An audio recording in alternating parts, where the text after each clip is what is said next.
নমস্কার, টুম্পার গ্রন্থাগারে আপনাদের সকলের আমন্ত্রণ। গণপতি দেবকে শতকোটি প্রণাম জানিয়ে আজকে আমি শুরু করলাম।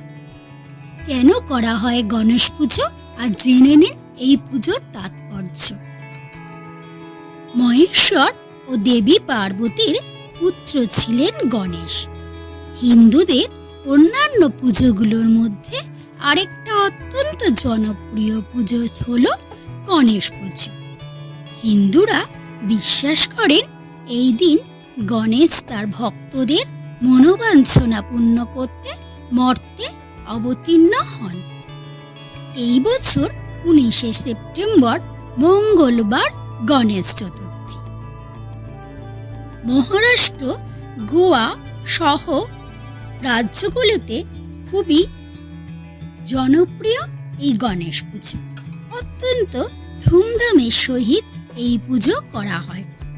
শিব পার্বতী, গজানন গণেশ বুদ্ধি, সমৃদ্ধি ও সৌভাগ্যের সর্বোচ্চ দেবতা। ব্যক্তিগত ও পেশাগত জীবনে নানান বিপত্তি থেকে মুক্তি পেতে ভক্তরা এই পুজো করেন। শ্রী গণেশের বাহন হল মুষিক। গণেশ পুজো বিভিন্ন জায়গায় বিভিন্ন নামে পরিচিত।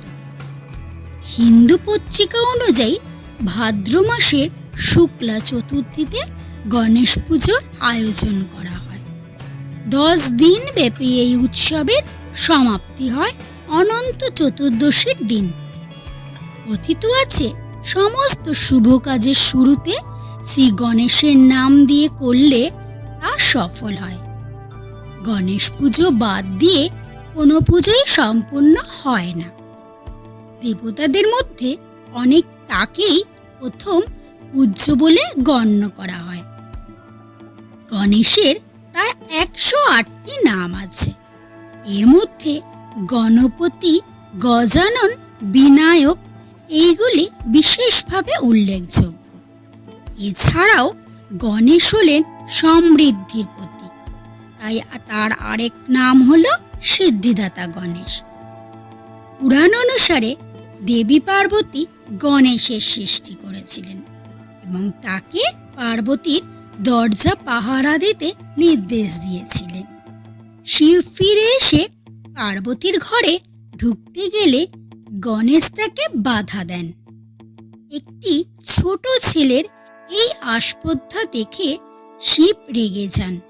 শিবের সঙ্গে গণেশের যুদ্ধ শুরু হয়। তখন রাগের মাথায় শিব গণেশের মাথা কেটে ফেলেন। গণেশকে মুন্ডহীন দেখে মা পার্বতী কান্নায় ভেঙে পড়েন। তার সন্তানকে ফিরিয়ে দিতে বলেন শিবকে। দেবাদিদেব শিব তখন অন্য দেবতাদের নির্দেশ দেন উত্তর দিকে গিয়ে যার মাথা আগে দেখতে পাবে সেই মাথায় কেটে নিয়ে আসতে। দেবতারা প্রথমেই একটি হাতির মাথা দেখতে পেয়ে তারই মাথা নিয়ে আসে। সেই মাথাটি গণেশের দেহে বসিয়ে দেন দেবাদিদেব শিব। নমস্কার, আজ এখানেই শেষ করলাম। পরবর্তী ভিডিওতে অন্য এক পৌরাণিক কাব্য নিয়ে আপনাদের সামনে আসতে চলেছি। ভালো লাগলে চ্যানেলটা সাবস্ক্রাইব করে পাশে থাকবেন।